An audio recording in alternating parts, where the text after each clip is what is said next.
ride back, Robin? Or no? Well, I know they ain't running. Oh, you got a bunch of oil.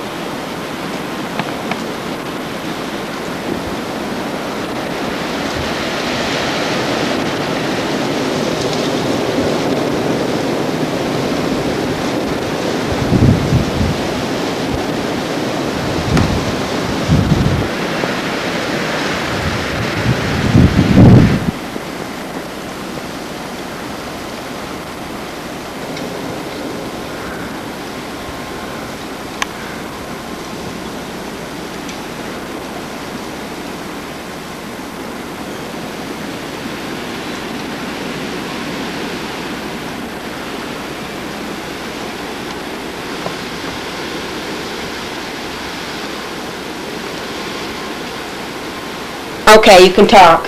Yeah. It's on. Hi, how are you all down there?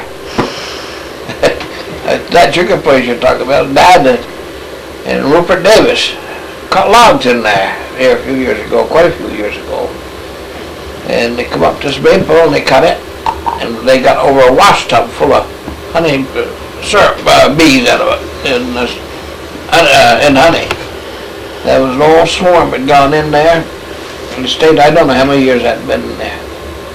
They never realized it until it went down, come out the ground, the goddamn thing split. And all them honeybees, they got a wash tub full of honey out of that. What about the sugar house? Who owned that? Well, later Smith Davis owned that. Then Eddie Despo owned it. They shifted hands from Eddie to Gilbert Barra. I think it was Gilbert or somebody just before Gilbert. They didn't stay too long. Then Gilbert Barra bought it. Then Orse. I think. Oh no. Barry. Pete Barry's dad owned that. And Pete Barry's dad sold it to Orse. I think it's Barry, the one that owned the sugar house and the maples. Old Wynn said he'd sugar it for him. He did all right. When? Patch. Old Wynn. Old Dry Wynn. Dry? Old Dry. Yeah. Old Dry, we call him. And when he got done, he went down and got a lot of wine into him. He come out. All his pans were on fire. He burnt the goddamn sugar house pretty down. So that's what happened to sugar. And Barry thought he was going to get $1 million out of that sugar place for syrup and Dry was going to make. But I guess he didn't even get paid for his pans. Well, who owned it when you sugared up there? Eddie Despo. Oh, you forgot. Did you forget to mention Eddie owned it? That's Yeah. okay. Shit, I was only about 12 years old then when I went in there. 12, 13. So what did you use a team of horses in there? Yep. Our horses. Bobsled, tank on it. So how many trees do you think you tapped in there? Shit, there wasn't too many. There's probably 300. Right? No many more. Is that Old Gail Davis had a sugar house just the other side of the fence there. He tapped, oh Christ, he probably tapped 1,800. is that sugar house gone now? Yeah, that's over where the new horse farm is. But, the old Gail Davis. Oh yeah, you logged down in there. Yeah, I logged there, probably took 300,000 out of there. Bit better. You logged all over the mountains. I logged that whole unit from Clay Hill way over that hill to Brook Hill. There was only just a few acres I haven't logged. I've done Morse's, I've done Susie Holmes's, I've done Davis's, Well, who did you log? Junior's. Who owned the land where you and your father logged together with the horses? I know you owned horses, but... that was over back of the tote mill, where Tatro blocked. That was many years ago. Yeah, we cut them big maples with Coscasaw. In fact, we were the first, In the 40s, I think. we were the first loggers to have a two-man chainsaw. At that time, we had our own model saw, and we got it in Barrie, down to, I can't think of the place now, that's years ago. And I'm telling you, if that wasn't a man killer. What'd you ever do with that? Oh, I don't know. If I'd had my way about it, I'd have run it over with a goddamn freight train. Oh, it was heavy. That was a heavy thing. That, you'd set that down, and if it pinks in a tree, that would kick back and into your knees and your kneecaps, and it almost kill you before you get onto your feet. I've had my kneecaps just raw where that screen had got in them and chewed them up.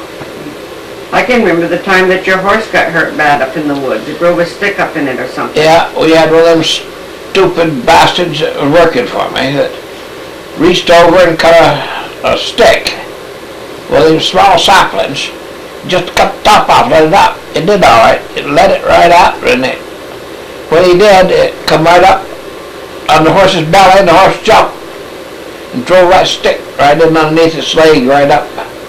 So the blood come out, stream half big as your arm. Yeah.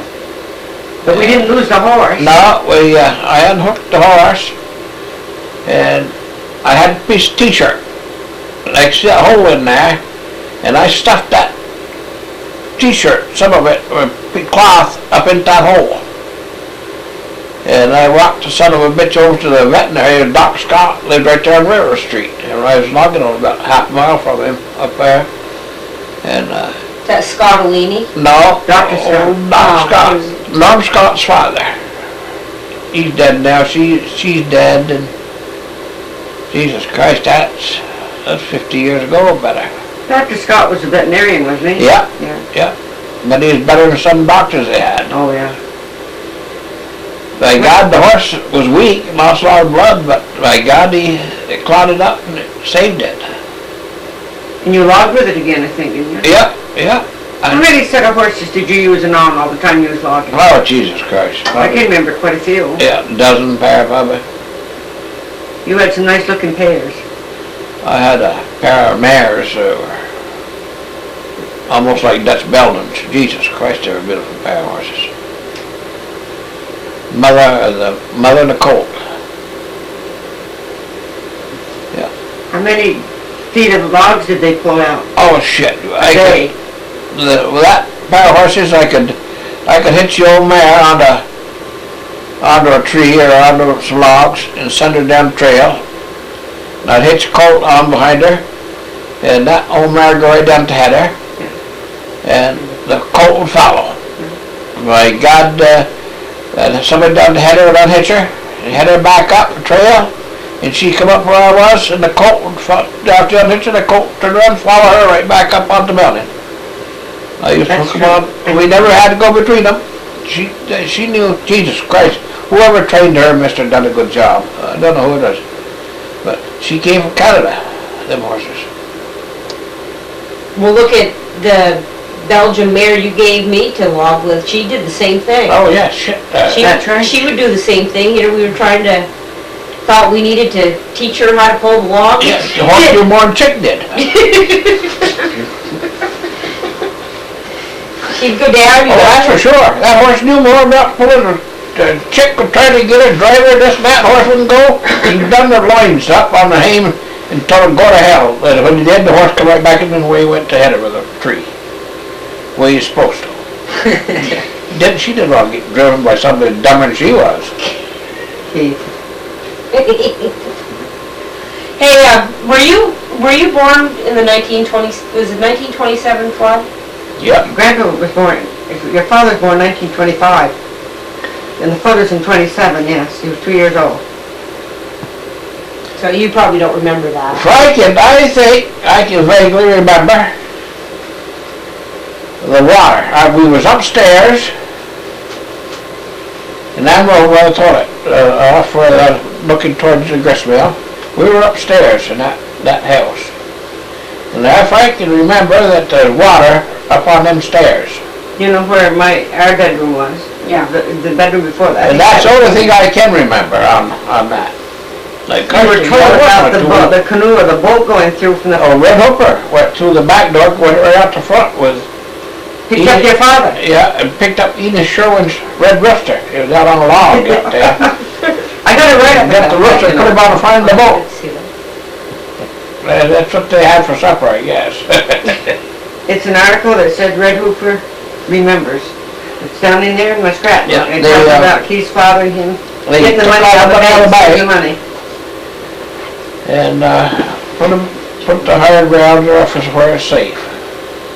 Yeah, those two had the bank, all the bank money in that boat going with it, and Red said George and I almost went to Canada. We thought, why not? But we decided not to. Heidi told that story so many times. They were such good friends. Tell the story about Win Patch and the venison, the snare. Oh yeah, that's a good story, Dad. Oh, well, they go dry. Yeah. That's what they called it, because Yeah. you're drunk all the time, you know? Yeah. Well, I picked him up down the village. Oh, he had some kerosene in gallon jugs. He was going home, so I picked him up, put him in the old pickup, way wet, and I got to his house. And of course, he didn't have no money, and so It wasn't a house, it was a shack. it was a shack he put up. So he asked me to have dinner with him. And I said, no, guess not, Win. You know, well, he said, just come to the store. He said, get some fresh bread. He said, we'll have a little flat venison, he says. So I said to myself, where do you keep his venison in the middle of summer, you know? Because he lived in a shack. So ended up, he went out next to Brook, and he reached right down in that mud in one corner, and he pulled out a quart of venison. It was giant down there. He brought it up, he washed the mud all off it out in the main brook. It didn't smell just right to me, so I said to him, I guess I ain't hungry. And I didn't eat with him, but he ate. He took the jar, corked it back up, put it down in that mud. Well, the mud is cool. And I tell you, I wouldn't have ate it, because it'd have killed me. I don't know how the hell he ever lived by eating it, but he did. He was a good man, though. Win was a good fellow if some of the characters would leave him alone. Yeah, young kids used to go up and pick on stove from him, Yeah. little that he had. They'd get up and make a lot of noises at night, and of course when Win got soused up on that Sneaky Pete, he thought everything was after him, snakes or everything, and he'd take his shotgun out and he'd start shooting snakes right there in the camp. Didn't he have some valuable piece of coin, or what was it? I had a $5 gold piece or a certificate. Certificate, that was it. And one of those kids, well, who used to pick on him. It said the boy used to bring up 2 or 3 of these old girls, he says, from the village. And he says, you know how it is when you got a $5 gold piece sticking out. He said, well, he said, it didn't stay around very long. But he says, you know, I could never find out which one of them took it.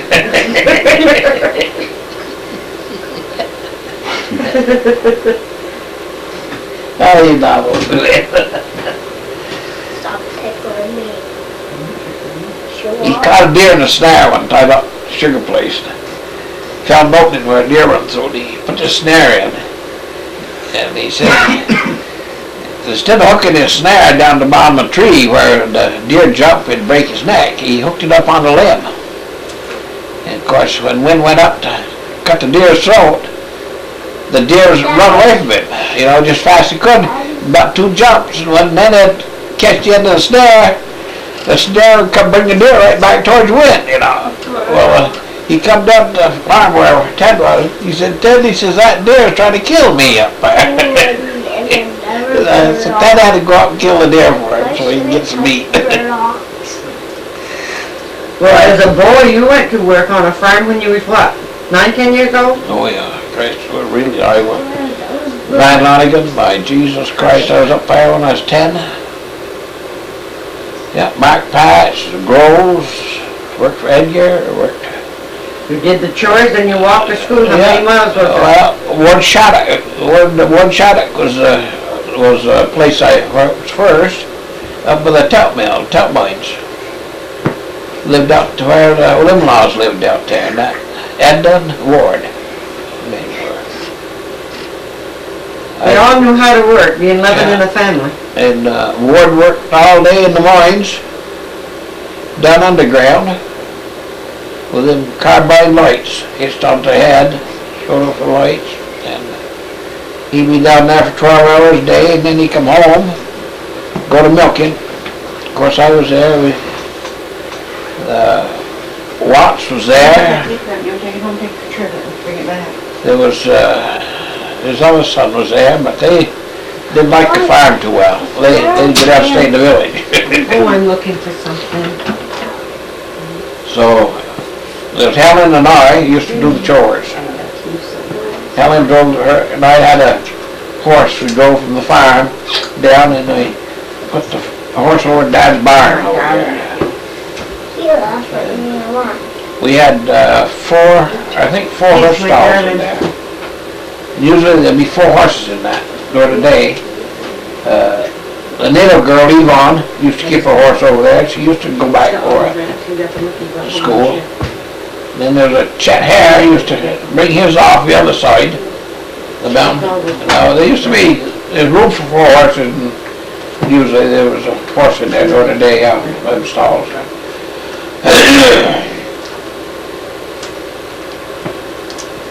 God, Yvonne Nadeau's one that, I think, kept her horse the longest there. I think she kept her horse there for as long as she went to high school, or from the 8th grade up through. That's Albert's sister.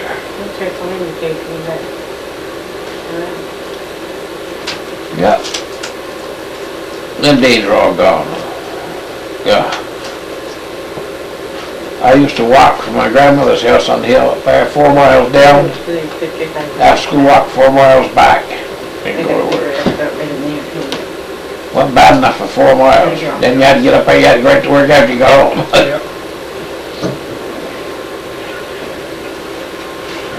So is that your grandmother lived on Hughes Farm? Yeah. Yeah, she lived to be 101, didn't she, Keith? Yeah.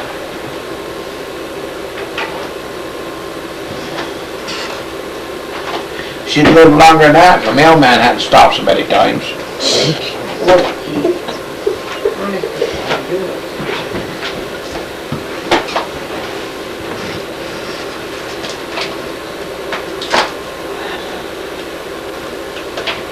You thought I was going to say milkman, didn't you, Bob?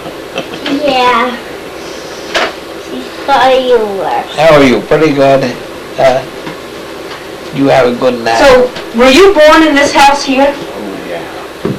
Yeah. Either that one or the farm, I can't tell which. No, you was the first child born at your father's house, you just got it built. Yeah. You see that barn out there for the house? You noticed how it sits now? It used to sit right opposite. You see on that old picture that we got here from Town Books, Town report. Town Report, you see that there was 2 different pieces of barn out there. They're all turned around and put right together. That main barn out there, if you look, that big center beam, they was turned around and put right together, you know, and the barn's the other way. I read in some Vermont history book that the beams that are in that barn were part of a livery stable or something from somewhere else. Well, it could have been. Well, in the history of Johnson, they got it that barn was the Bradley home. But it isn't. His father built the new home, and that was the barn, because he used to have cows out there. There was a log cabin, right where the old where the house is now. And I can't, it was deeded to Andy Patlow, and there was there was an Emery before that had that. So then they tore the log house down, And there's a big well right where that big tree is now. It's about 30 foot deep in there. Then they took and filled that all full of blocks and bricks and stuff, so it wouldn't, some kid wouldn't get into it.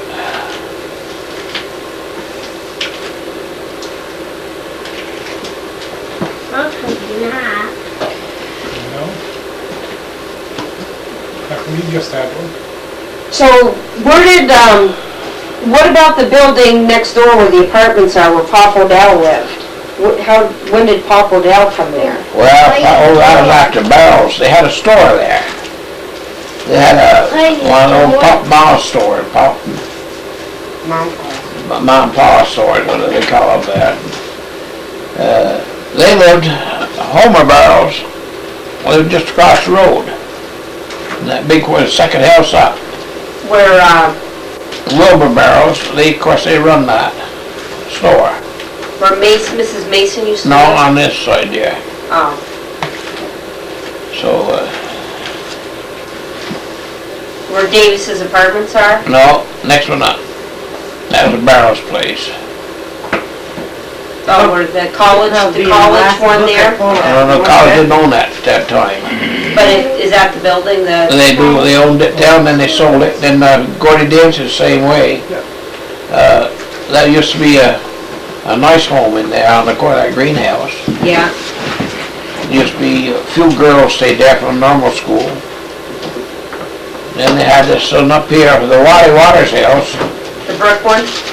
No, the Waddy Waters house is where they're holding their school up here. These kids. There you got Larway? Larway. That used to be a farm, that Waddy Waters farm. Yeah, And, well, maybe I'll go. then the Bills brothers owned this one where the food shelves are.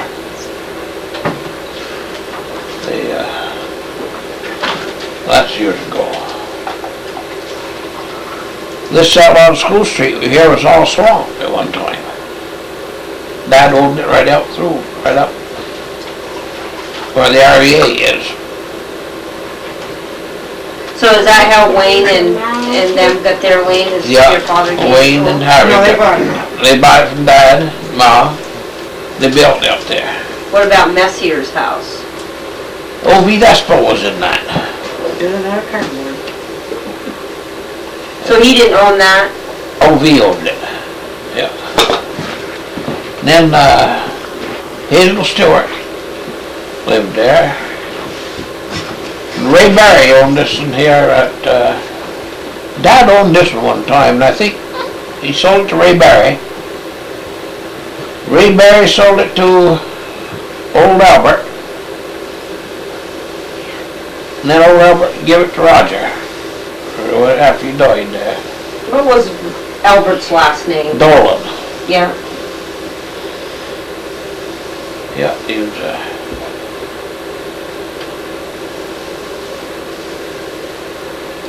we used to have a livery stable right here where the old hotel used to be, right there out back where the town garage is, out, Yeah. that burnt. And they built a town garage out there. And then we used to have horses, used to carry mail on the horses from Depot over here and freight along with horses. And Dad had horses over on the White Farm, and he used them to haul talc out of the talc mines. 4-horse teams. He used to go up the mines, load up the talc, come back, and sometimes make 2 trips a day out there. So the talc mines up by Patches, Yeah, yeah, yeah, and then they brought it down here to the talc mine? yeah, in wagons. So are those two separate talc mines then? Or are they different? No, they're the same talc mines. But do they get talc from the one down on Railroad Street too? No, that's a mill. That's where they process it? Yeah, but there was a talc mines right side of that. Up on that hill? Yeah, right in and under that hill, French Hill. There's another one there. There's another one down to below my farm. Old Jeff they had in there. Manchester owns that now. Find it.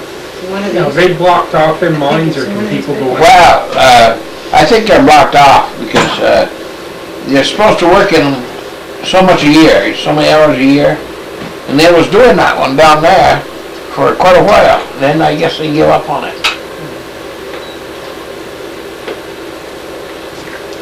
They flooded them, didn't they, or they? No, they flood themselves when they get.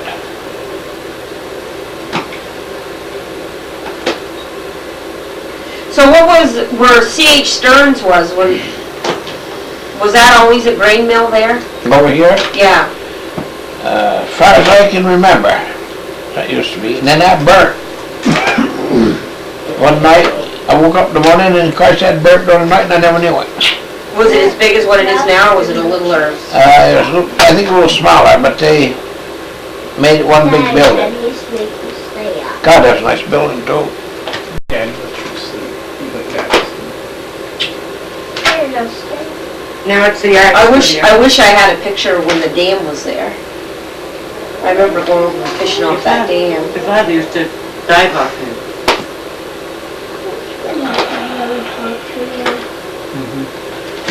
All o'clock at night.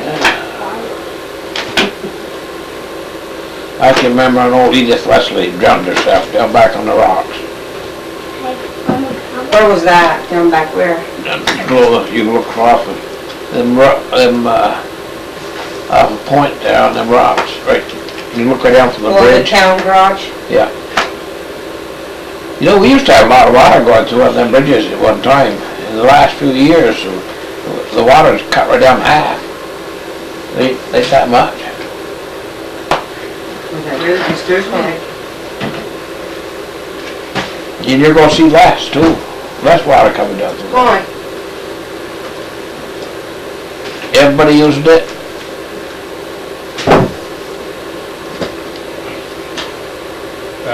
They say that, like I know Dad says he remembers brooks around over when he was a kid. Yeah. You know, he said used to fish in them all the time. Oh shit, yeah. He said now they're so small a trout can't live in them. Yeah. And he said a forester was telling him that Caleb, don't get under there. If Grandpa sits down, that'd hurt you. He said it's because of these the hardwood trees. He said the leaves evaporate so much water and catch them before it, you know, gets down, gets into the brooks. Yeah, I guess so.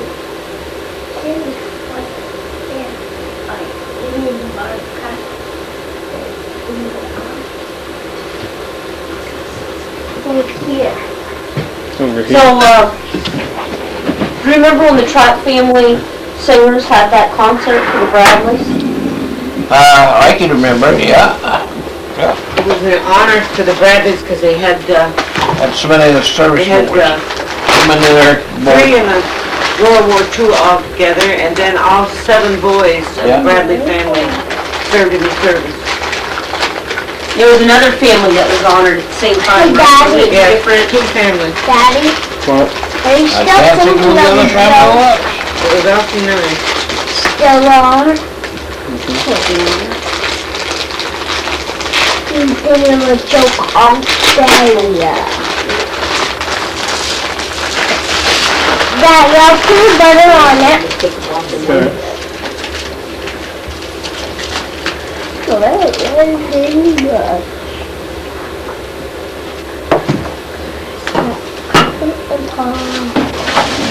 Do you like peanut butter?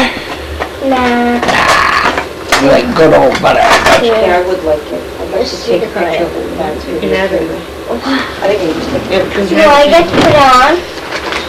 Go here and take the link and what are you doing? What do you got there? It's the picture when we had Molly in the pond, sugaring. Molly?